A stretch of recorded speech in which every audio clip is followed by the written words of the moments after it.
O programa a seguir tem classificação indicativa livre.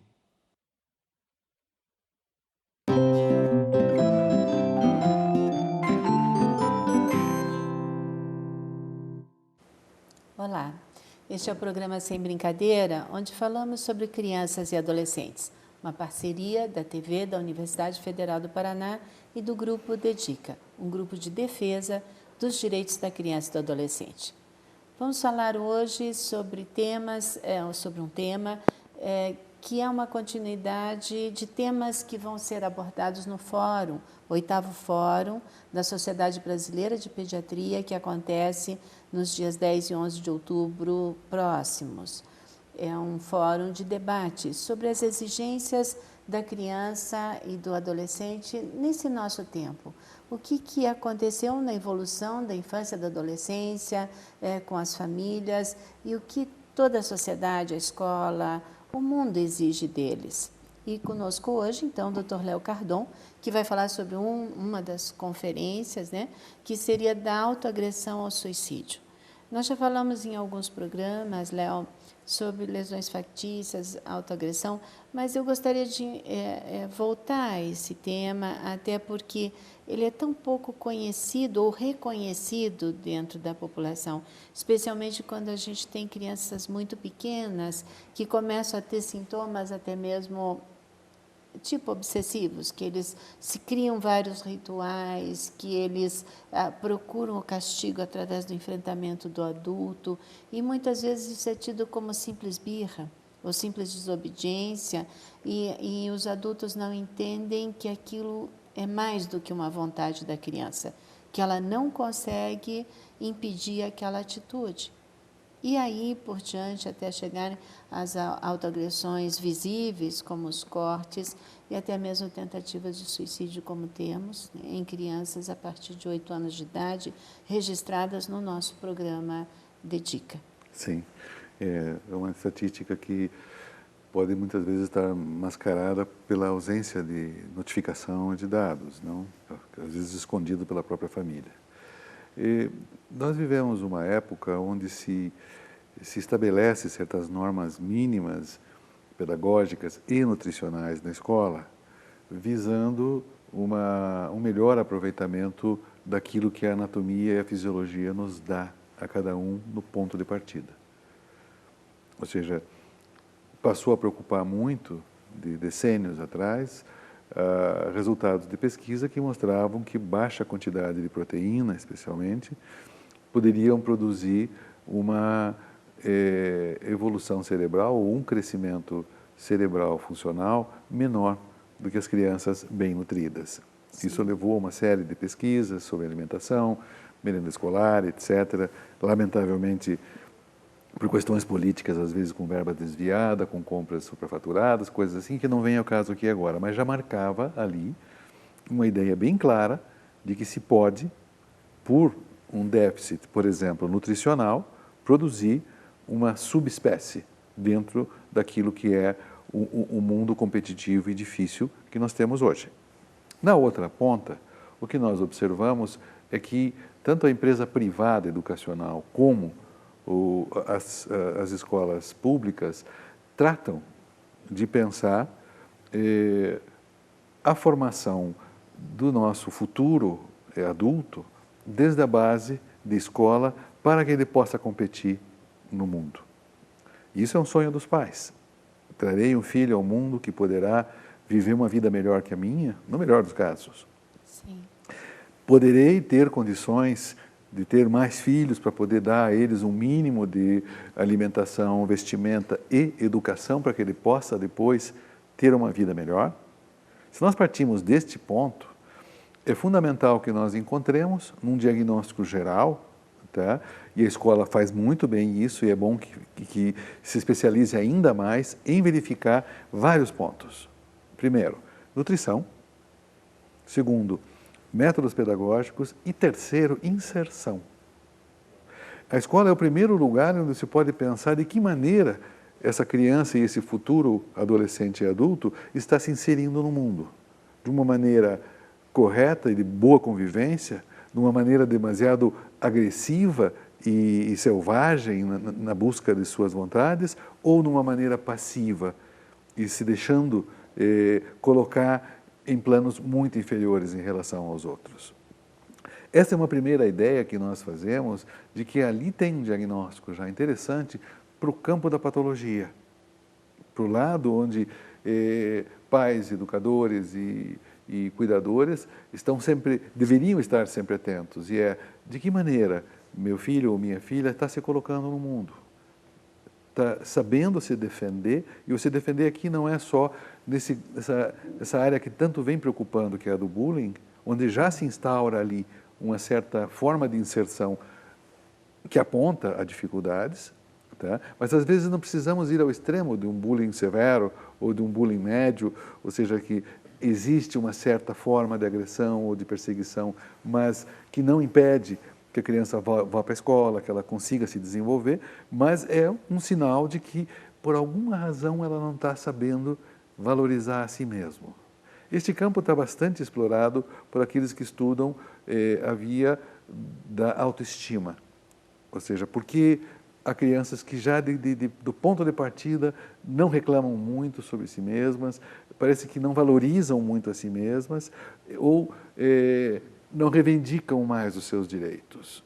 Sim, estão sempre sendo submetidas ou se oferecendo para se submeterem a outros, ao desejo do outro. Isso mesmo. Isso vale tanto para as reivindicações pessoais, como um dado que aparentemente é muito simples, mas ele é bem valioso, e é a sequência de escolhas que vão sendo feitas nas amizades.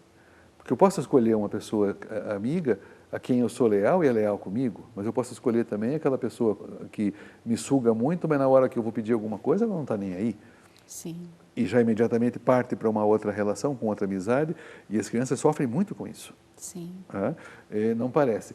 Isso são sinais a serem observados? Sim. São muito simples, muito tênues, a sensibilidade para isso deve ser despertada, porque ali já de início se pode observar pequenos fatores que podem nos levar a uma pequena investigação de como a família está encarando a inserção dessa criança no grande mundo que começa na escola, tá? No mundo externo da casa, na comunidade, etc. São alguns sinaizinhos pequenos, mas interessantes para serem pensados.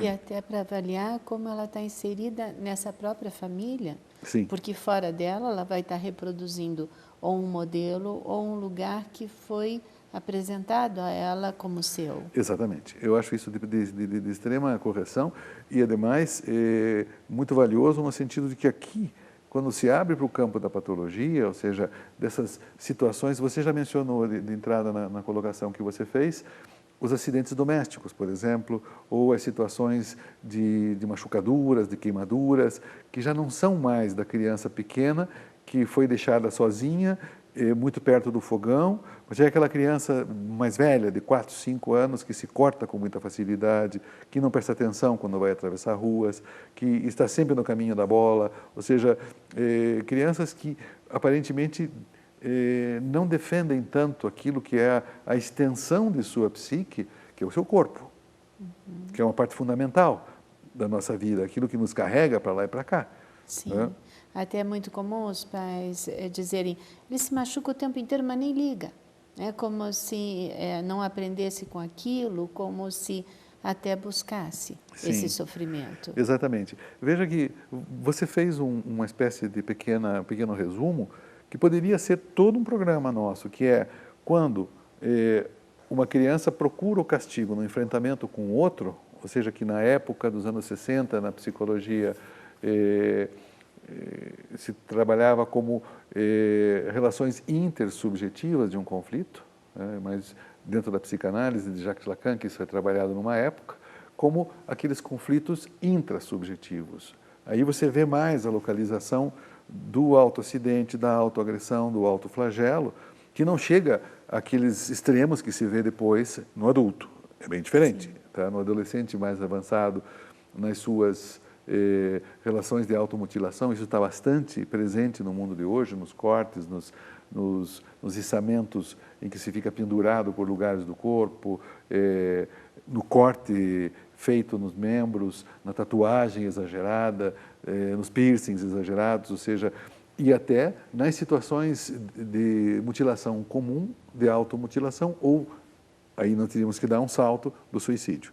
Aqui nós temos que nos cuidar, porque não dá para fazer uma sequência linear, ou seja, se tem isso, tem aquilo, será um suicida. Não é bem assim. Sim. Há um salto enorme para fazer aí, tá? E não diria que as situações estão todas elas apontando para o mesmo lugar, para o mesmo alvo, mas que são sinais interessantes para a gente ir observando que essas atitudes de pouco cuidado consigo mesmo também estão nos mostrando um futuro adulto que não se localizará bem, será um conformista, talvez, em situações bem menores do que aquela que ele poderia ter conseguido com seu potencial. Mas também, né, não só um futuro adulto, né, Léo, isso que você diz, é hoje um ser humano que sofre. Já está sofrendo muito. É uma criança, é um adolescente que está mostrando para esse mundo adulto que está em sofrimento. E nem sempre isso é visto como tal. Não, é pior ainda. E nós temos um dado que é muito importante para o seu trabalho com as famílias, Lucy, e é que, geralmente, a família lava as mãos de sua participação e diz: você nasceu assim, você é burro, você não sabe se defender, você está errado. E é natural que a criança pequena e até o adolescente, para ele seja mais fácil pensar que ele tem menos condições que os outros do que estão sendo dadas menos condições a eles. Sim, sim. Isso é bem interessante, como também a criança tem essa facilidade de assumir essa culpa. Tanto que mesmo em relatos de adultos a gente vê: eu apanhava muito quando pequeno, meus pais brigavam muito comigo porque eu aprontava muito. E não se questiona, mesmo até na idade adulta, muitos adultos não são capazes de olhar para trás e ver que aquilo era um sofrimento.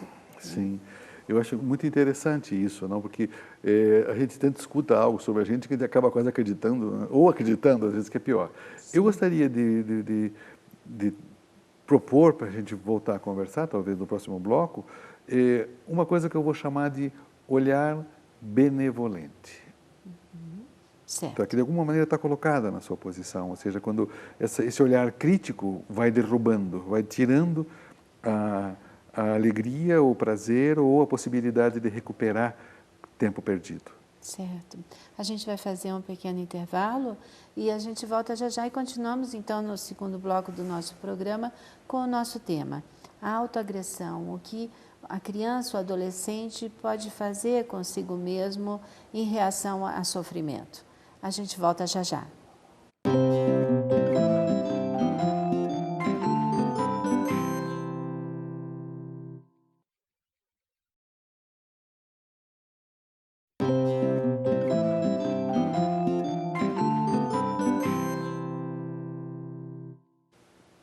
Olá, estamos de volta com o programa Sem Brincadeira e falamos hoje sobre um tema difícil, a autoagressão, o que as crianças e os adolescentes podem fazer consigo mesmo em relação, como uma reação, na verdade, ao sofrimento, como um sintoma de dor, nem sempre física, mas muitas e principalmente um sintoma de dor emocional.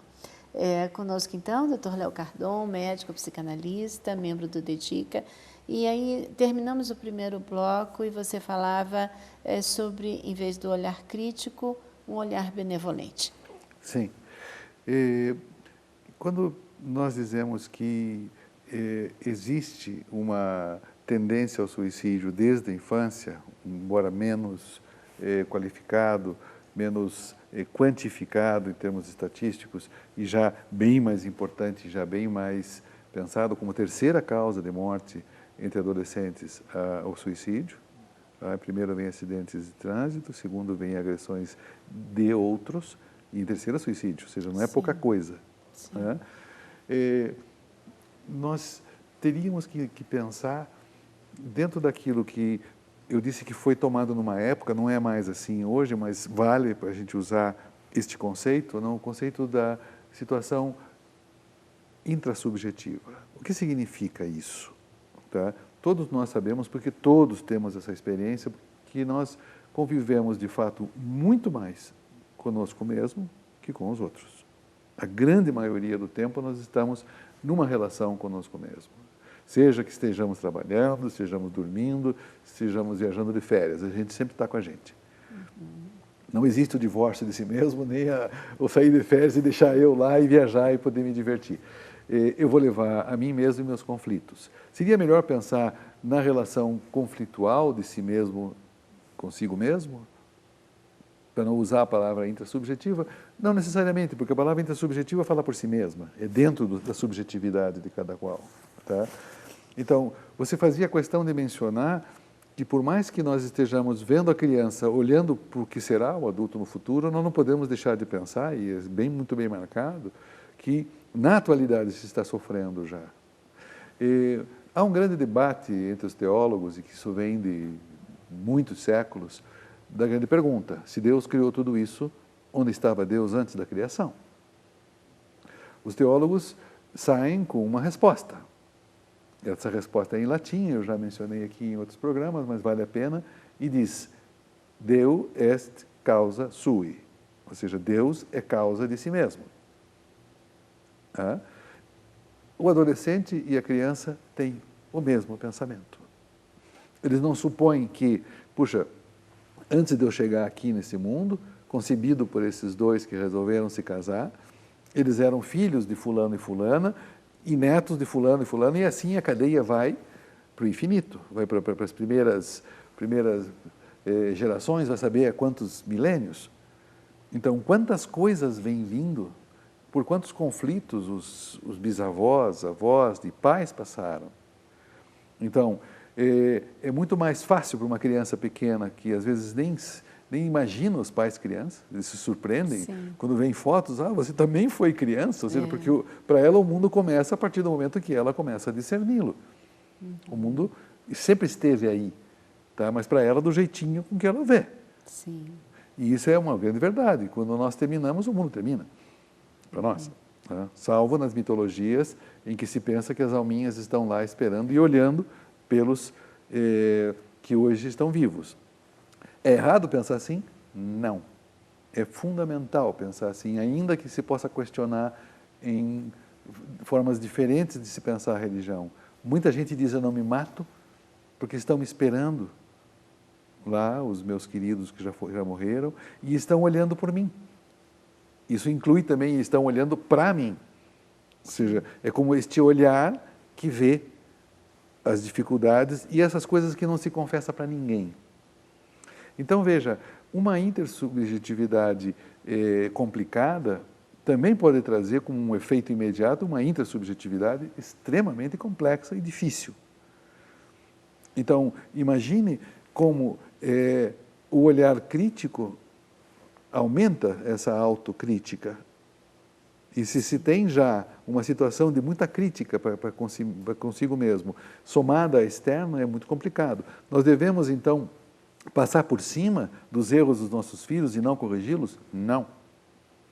Mas nós temos que também entender que, se nós nos perguntamos, e nessas mesmas circunstâncias, quando eu tinha essa idade, como é que eu agia? E por que eu agia assim? Sim. E, ademais, se esse ser existe, é porque eu quis que ele existisse. Eu poderia ter ficado solteirão. Não recomendo isso, mas uma pessoa que nunca se casou, que nunca quis ter filhos, tá, é uma opção. Tá? Mas se nós optamos por essa situação, você pode dizer: tá, e quando não foi desejado, não foi querido? Bom, temos que rever uma série de coisas a partir disso, como se inclui as mães solteiras, os pais solteiros, os pais em conflito, a gravidez na adolescência, ou seja, tem muita coisa para ser revista se se pensa do ponto de vista da inserção de um futuro ser. Menos mal que entre o fim da década de 30, 40 e do século XX e hoje, muita coisa já se pensou inclusive para baixa renda, coisa que não se pensava antes. Havia uma certa oferta de profissionais que podiam exercer bem essa função orientadora, mas não chegava até as classes menos favorecidas. Então, quando nós vemos hoje os programas e as políticas públicas, nos alegra ver isto, que também se pensa deste modo para a grande base da pirâmide social.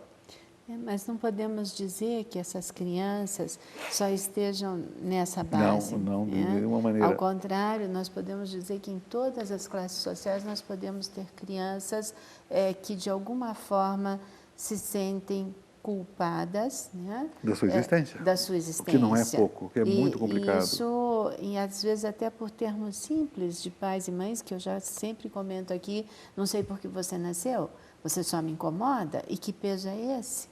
É como se a criança estivesse ali solicitando a sua vida. Sim. Né? E, na verdade, um casal se uniu para isso. E a gente sempre tem que tentar entender como que uma criança absorve isso, porque ela Sim. pode entender que ela não foi o suficiente para que houvesse uma recompensa pela infelicidade daquela geração anterior, tá? Que a culpa é dela, que ela que Sim. nasceu daquele jeito errado ou de incapaz, não? Mas eu queria voltar aqui à expressão olhar benevolente, porque o olhar benevolente não necessariamente é acrítico.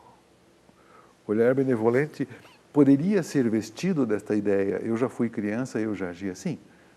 Tá? Eu já errei, talvez pior, ou talvez menos, mas há a crítica, tem que existir a educação, mas tem que existir o espaço de aceitação do erro. Tá? Porque na outra ponta, quando nós pensamos uma das causas de suicídio, tá? Lamentavelmente a psiquiatria toma a maior causa como a de depressão. Tá? Nós, analistas, temos uma série de divergências com a psiquiatria. Elas são boas, porque elas nos faz pesquisar mais, e os psiquiatras pesquisar mais também. Tá? Ou seja, as divergências sempre são bem-vindas.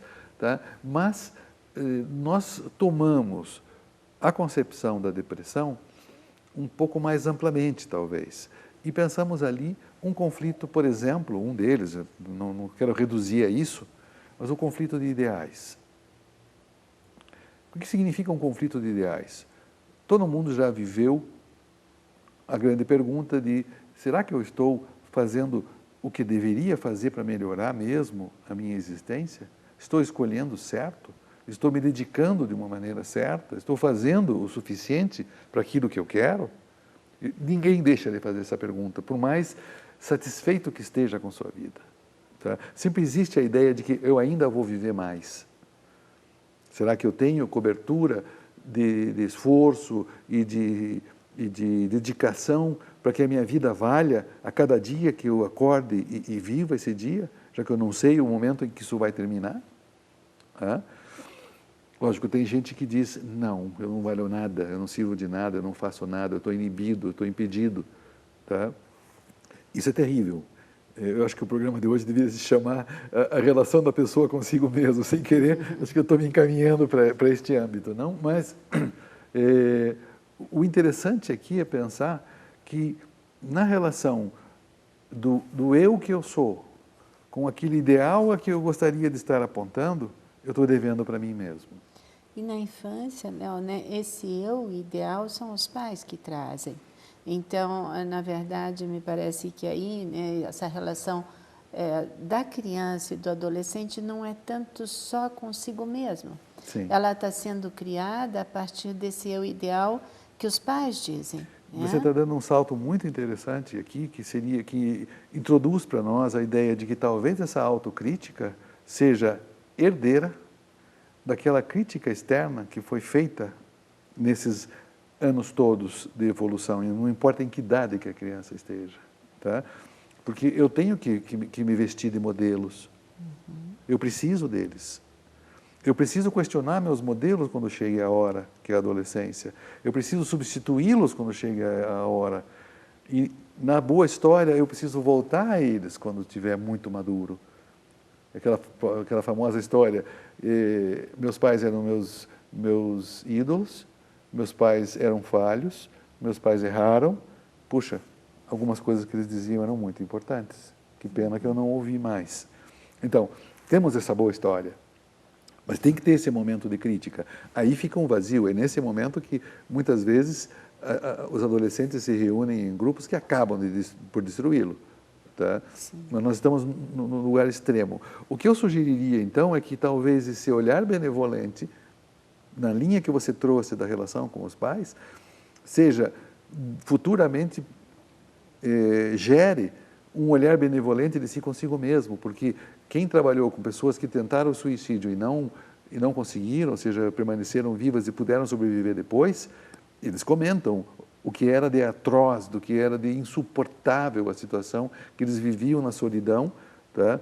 Na relação consigo mesmo, independentemente de estar casado, de estar com filhos, etc., no momento em que faziam a sua própria leitura de si mesmo, o insuportável que aquilo era, que a morte parecia ser um alívio. Sim, ou uma solução, como é para a criança e o adolescente, uma solução mágica, porque, na verdade, a ideia da morte nem está bem estabelecida para eles. Então, nunca está, não. Eles procuram, mas, na verdade, eles procuram uma solução. Ou até mesmo, e eu escuto isso no Dedica, assim, meus pais não vão sofrer mais por minha causa. Sim. O que é extremamente triste, né, de se ouvir. E com certeza esses pais nem pensam que isso foi colocado para os seus filhos.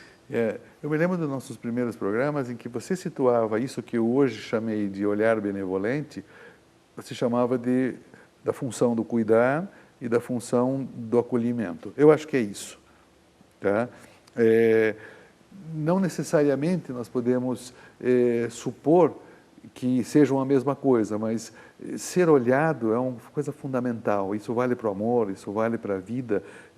A pessoa se localiza em relação ao olhar do outro. A vivência social é se localizar frente ao olhar e ao acolhimento do outro. Ninguém pode dizer, não me importa nada o que digam. É um erro, não se pode, é uma mentira.